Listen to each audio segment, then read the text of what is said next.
Hello everyone, welcome back to the channel. As you can see, this is Samsung Galaxy A23 5G model and the actual screen is broken. So we're going to replace the screen with one of the original official replacement part. So first of all, we need to get access into the phone by removing the back cover and the back cover attached with strong adhesive, okay? And also we should have some tools. As you can see, the tweezer, flat opening tool, Phillips screwdriver, automatic, plastic card, and stuff like that. And also, as you can see on my left hand side, this is the LCD separator, which is a kind of hot plate, and it goes to up to 117 degrees Celsius. And if you place the phone on the top of the pad, it's gonna warm it up and make the actual adhesive softer, so that easily you can pull this off.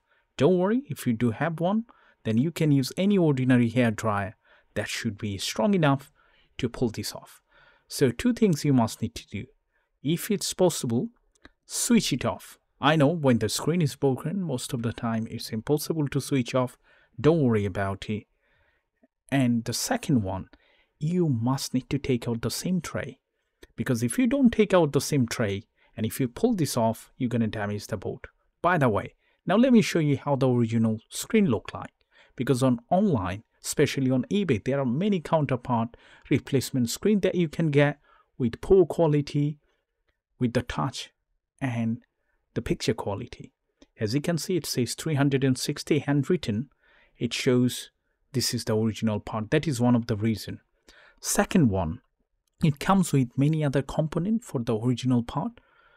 For example, the volume button, then sometimes the power button, also the vibrator, ear speaker. Those things comes with the part. And when you touch it, when you open your broken screen, you can see many similarities. Easily you can recognize, even if you don't have any experience, does not matter. Once you try to match the broken screen and the new replacement part, you can easily recognize if that is original or not. But if you need any sort of replacement part, if you are in the UK, then you can contact me through my Facebook page or my website. I can ship it to you. Alright, so once this is warmed up, we're going to use flat opening tool to make a gap and try to avoid any sort of metal tool like this. I do use every day, so I do have control on my hand and just not to damage it. But still, it's not worth it to give it a try with metallic, because it's going to break it. It's going to leave a lot of marks and stuff like that. So try to use any sort of plastic card, okay? And once you remove the back cover, we're going to access into the mid frame. Take out all the screws. By the way, all the screws same in size, so you don't need to keep it organized, except two screws, one from the motherboard, another one from the charging board, and both of them are in black, so easily you can recognize and not making any mistakes. Once the mid frame removed, also we need to remove this camera lens, because under the lens there are two screws which secure the mid frame, and if you pull this off without removing the camera lens, it's going to damage the main board. Okay, so follow those steps, and as soon as you get into the main board, we need to disconnect the battery first. And once the battery is disconnected, we can pull out every single component and then put it back to the new screen which comes with the housing. Okay, so please follow step-by-step guides. That might take for you maybe 30 to 40 minutes if this is the first time, and then you'd be able to resolve the issue. By the way, if you replace it, if you don't see anything on the display, then that might be reason the different version of screen that you are using, because there are a couple of model numbers. So make sure when you get the replacement screen, try to see if the model number does match, which printed on the LCD flex cable. Okay, and if it does match, then that should work. If it takes time to turn on, make sure you double check if all the connectors are clicked properly, and also check the charging board.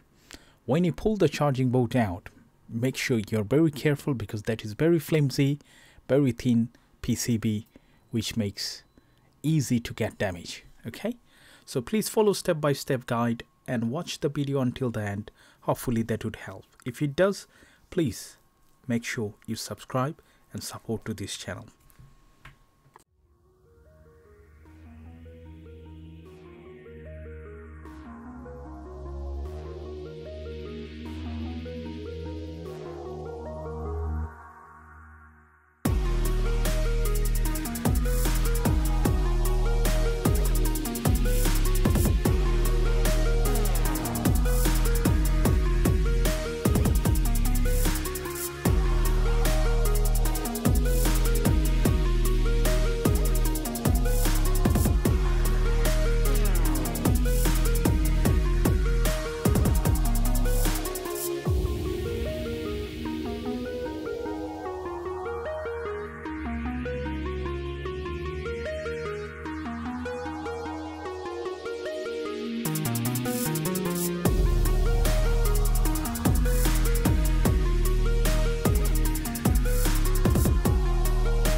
Alright, so finally everything has done.